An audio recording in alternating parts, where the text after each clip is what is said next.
Bismillah. Assalamualaikum warahmatullahi wabarakatuh. Ayol ikhwah rahimani wa rahimakumullah. Pada kesempatan kajian malam hari ini kita akan melanjutkan pembahasan, yaitu menterjemah, sedikit mentafsir surah Al-Falaq. Karena pertemuan kemarin kita sudah membahas surah An-Nas, sekarang kita akan membahas surah Al-Falaq. Kita akan membahas di sini kata per kata di dalam Al-Qur'anul Karim. Di dalam bahasa Arab di sini ada qul a'udzu birabbil falaq. Qul di sini adalah merupakan fi'lul amr, kata perintah, di mana Allah Subhanahu wa taala memerintahkan kepada nabinya, yaitu Muhammad sallallahu alaihi wasallam, katakanlah wahai Muhammad. A'udzu di sini merupakan bentuk meminta kepada Allah, meminta bentuk perlindungan kepada Allah Subhanahu wa taala bi rabbi, ya. Katakanlah Muhammad, aku berlindung kepada bi rabbi, yaitu kepada Rabb, kepada Allah Subhanahu wa taala. Dengan apa? Al-Falaq. Maksudnya di sini Allah Subhanahu wa taala yang menguasai Al-Falaq. Al-Falaq ay bi makna as-subh.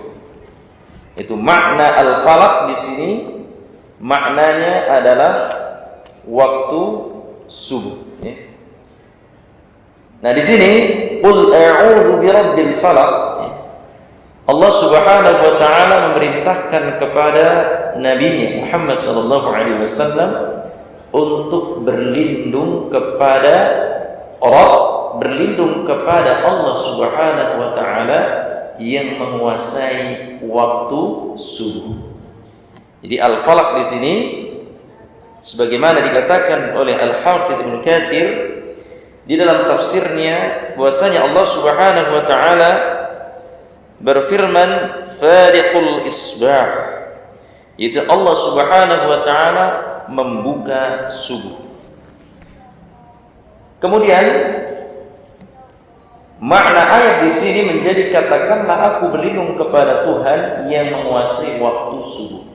Jadi Allah Subhanahu wa taala yang telah menguasai waktu subuh. Kemudian pendapat yang lainnya bahwasanya al-falaq, ya, makna dari al-falaq itu ada yang mengatakan al-falaq di sini artinya adalah makhluk. Artinya apa, Pak? Makhluk itu al-falaq. Al-falaq artinya ada makhluk. Ada juga yang mengatakan bahwasanya al-falaq itu maknanya atau artinya adalah salah satu nama di neraka.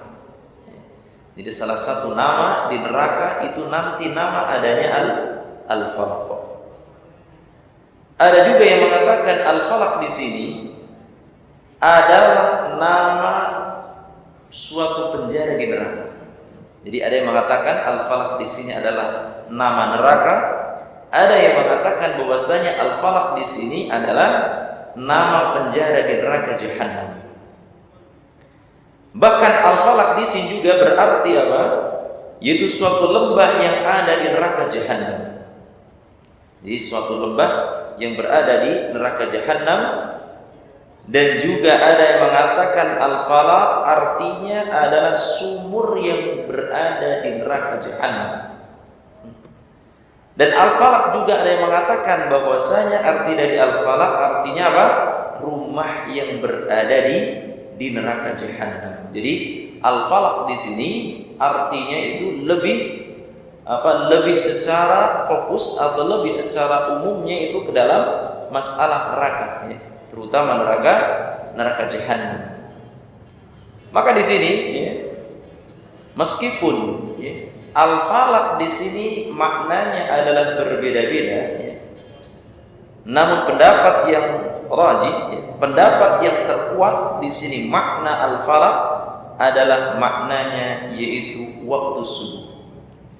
Maka ya ikhwazani Allah wa yakum, ini adalah perbedaan pendapat para ulama mengenai apa itu al-falaq, sehingga dinamakan dengan surah al-falaq.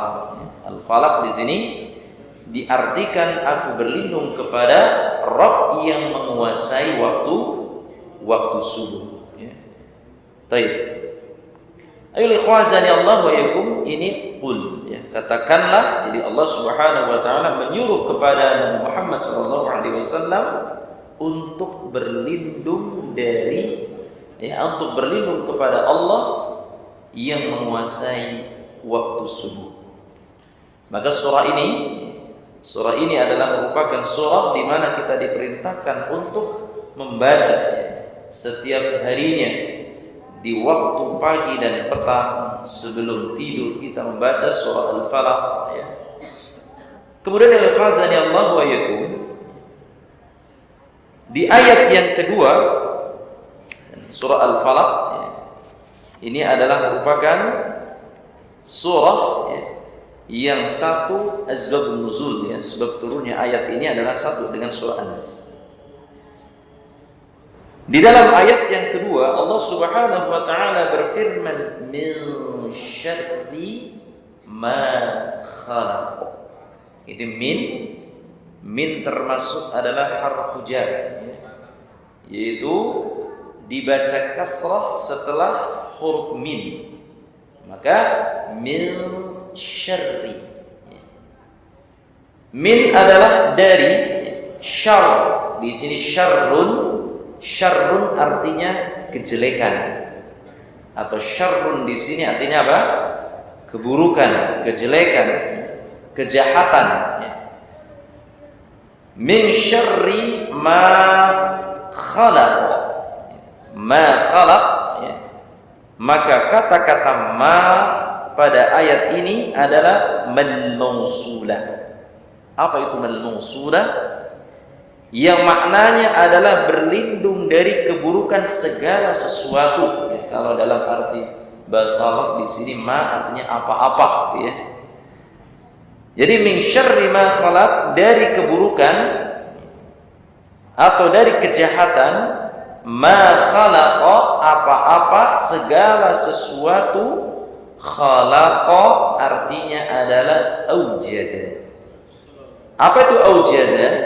Aujada di sini adalah yang telah diciptakan. Khalaqa, yang telah Allah ciptakan. Jadi kita diperintahkan untuk berlindung kepada Allah Subhanahu wa taala, Rabb atau Tuhan yang menguasai waktu subuh, dari apa?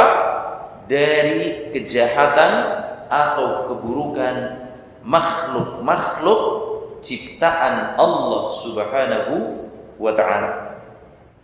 Kemudian ya ikhwazani Allah wa yakum, khalaqa di sini maknanya adalah aujada. Aujada di sini sesuatu yang sudah diciptakan, ya, segala sesuatu yang Allah Subhanahu wa taala ciptakan. Kita diperintahkan untuk berlindung terhadap makhluk ciptaan Allah Subhanahu wa taala. Lalu ayat yang ketiga. Ayat yang kedua jelas, ya. Ayat yang ketiga di sini, wa min syarri ghasiqin idza waqab. Jadi wa min syarri ghasiqin idza waqab, maknanya di sini artinya wa di sini adalah wawul atfi di sini, yang artinya adalah dan.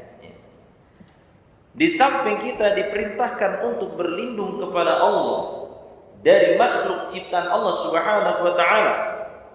Ya, makhluk ciptaan Allah Subhanahu wa taala itu apa saja, Pak? Di sini bisa manusia, jin, kemudian hewan, ya. Hewan-hewan juga termasuk makhluk ciptaan Allah. Maka kita berlindung kepada makhluk ciptaan Allah Subhanahu wa taala.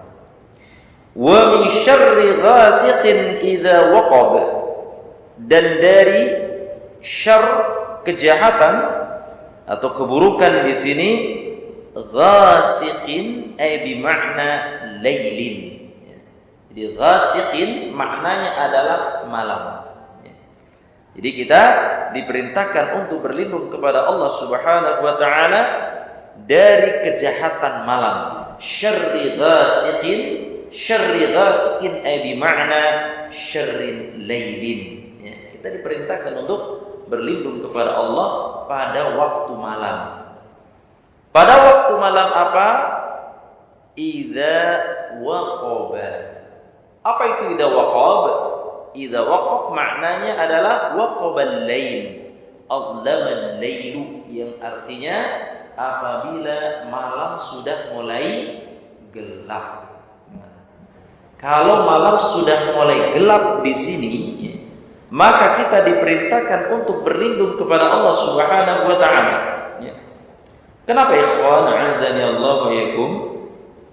Kita diperintahkan untuk berlindung kepada Allah dari kejahatan malam. Kejahatan malam, waktu malam sudah mulai gelap. Karena pada malam hari ruh-ruh yang jahat di sini dan hewan-hewan yang mengganggu mulai bertebaran di sini. Jadi waktu malam itu mulainya makhluk-makhluk ciptaan Allah Subhanahu wa taala yang memiliki atau di sini kejahatannya akan bereaksi di waktu malam. Baik itu manusia, baik itu hewan-hewannya, itu mudah sekali untuk melakukan kejahatan di waktu malam. Maka demikianlah kenyataan yang sering kita saksikan, banyak orang yang melakukan kejahatan di waktu malam. Kemudian selanjutnya di sini ayat yang keempat, wa min syarrin naffatsati fil 'uqad.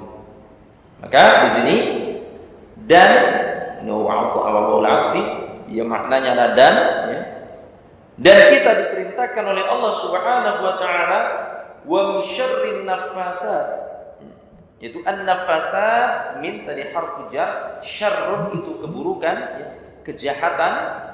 An-naffatsat ay bi makna an-nafikhatu minas sahirat. Maksudnya di sini adalah an-nafakhat, yaitu meniupkan dari mulut-mulutnya, minas sahirat, dari para tukang-tukang sihir.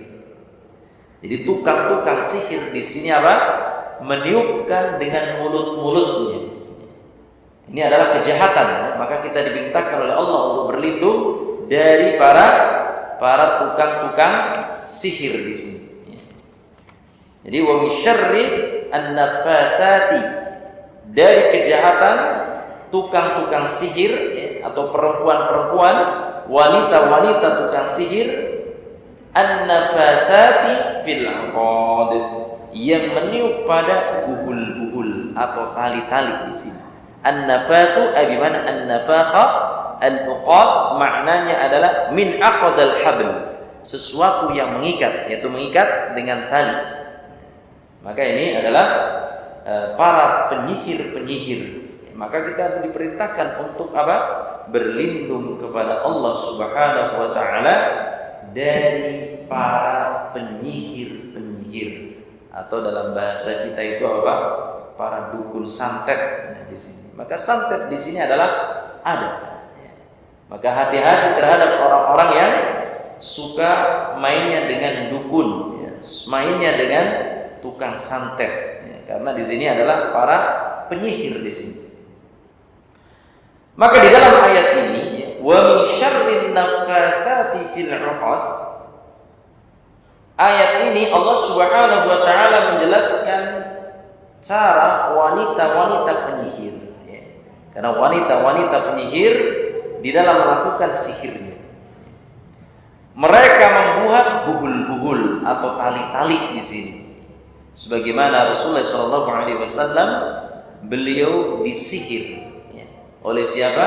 Dubaid bin A'sam, ketika di kota Madinah, dengan wasilah yaitu pelepah kurma yang dimasuki rambut beliau SAW dengan dengan rontokan sisirnya, kemudian ditali di sini 11 ikatan.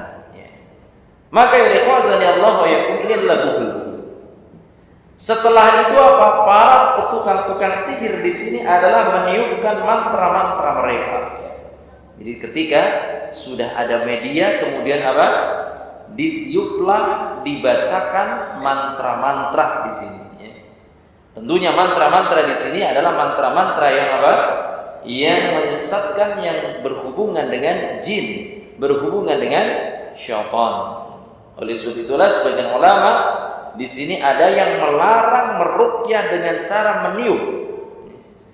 Meruqyah dengan cara ditiup di sini. Sebagian ulama mengatakan seperti itu. Kenapa? Karena menyerupai wanita-wanita tukang sihir. Ini sebagian ulama mengatakan seperti itu ya. Namun al-khazani Allah wa yakum, pendapat ini pun dibantah oleh siapa? Al-Imam Al-Qurtubi di dalam tafsirnya. Beliau menjelaskan bahwa Nabi pernah meniup ketika meruqyah seseorang.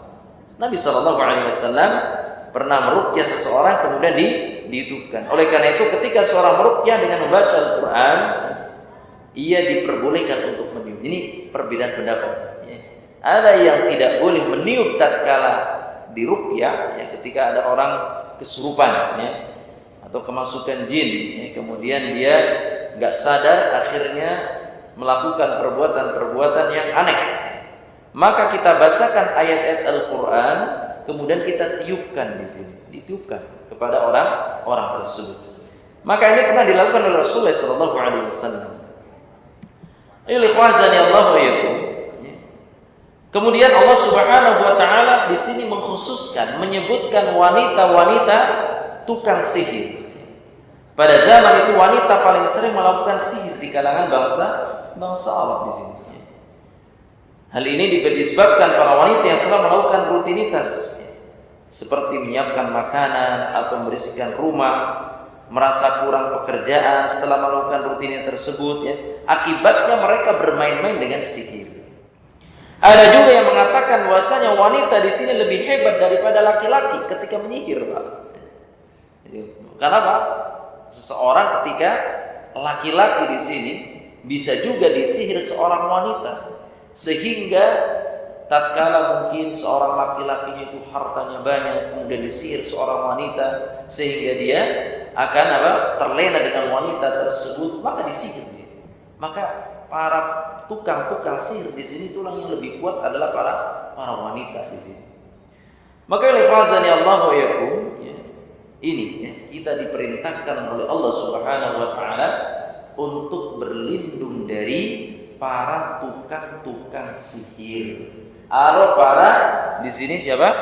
Yaitu orang-orang yang suka menyihir kita, ya, karena sihir di sini medianya tidak seperti dulu, Pak, ya. Media untuk menyihir seseorang itu mudah, bisa kita dapatkan, ya.